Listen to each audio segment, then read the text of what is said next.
Hey guys, what is going on? It's Thomas over here, and I have a merchanting guide for you guys. And I know our Miso guide is meant to come out today, but I thought that I'd postpone it for 1 or 2 episodes so I can get this merchanting guide out for you guys. And as you guys know, merching is a way to obtain high amounts of misos in a short amount of time. This high amount of misos could be spent on endgame equipment, getting into the billions of misos so you can start spending it on pots and all that necessities. It requires a bit of luck, but it takes a lot less time than normal methods like intermediate crystals, farming familiars, and all that kind of stuff. So first off, I personally recommend starting with 50 million mesos before you start merchanting. This is what I started with, and it's worked perfectly fine for me. A few reasons why I thought 50 million mesos is a good starting point is, first of all, it doesn't take long to obtain 50 million mesos using other methods like the ones I have on my YouTube channel and so forth. You guys probably know quite a bit of them. 50 million mesos, for a second reason, is enough money to buy enough items to fill up your store just a little bit. It's better to have like 5 or 6 items in your store than to have 1 or 2 items in your store, because obviously you're wasting a lot of time when you could just be making more money by farming familiars, intermediates, as I said, instead of selling that 1 or 2 items, getting profit from only 1 or 2 items. So what exactly is merchanting? A lot of people have, I'm pretty sure you guys have heard this before, a lot of people have said it to be buy low and sell high, but this simply isn't detailed enough. So I'm just going to try my best to expand on it.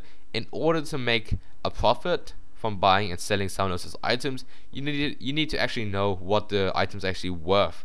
And the way I did this, and I personally recommend doing it for starters, is open a Word document or book, and for an entire week, or longer or shorter depending on how accurate you want the average prices to be, just jot down the averages of common items.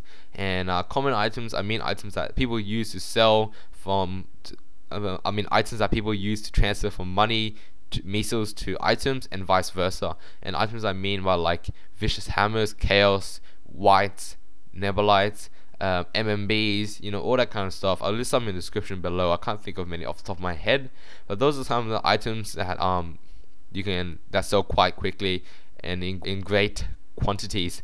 So anyway, 10 weapon attack work gloves, permanent NX, they still work, but it does take a lot more time to sell. And any other common items you can add to the list. As I said, that's not all of them. I just those are the only ones I can think of right now. And I recommend doing this, as I said, for an entire week before you start merchanting. This is simply because you really need to know the prices when you work up to your first 50 mil, 100 mil, or wherever you start from. You don't want to lose all of that simply because you don't know the exact prices and you assume that it's cheap. It's not about assuming, it's about knowing it's cheap before you start buying an item.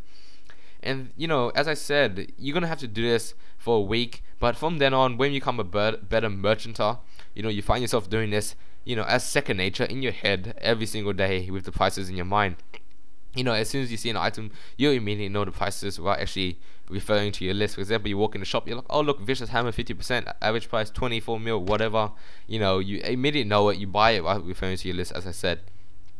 So anyway guys, good luck with merchanting if you're ever going to start that sooner or later, which I recommend you do. And yeah, I'm going to end the episode here. In the next episode, I'm going to talk about setting up your store and the different kinds of stores in Maplestory. So yeah, I'll be seeing you guys in a later episode.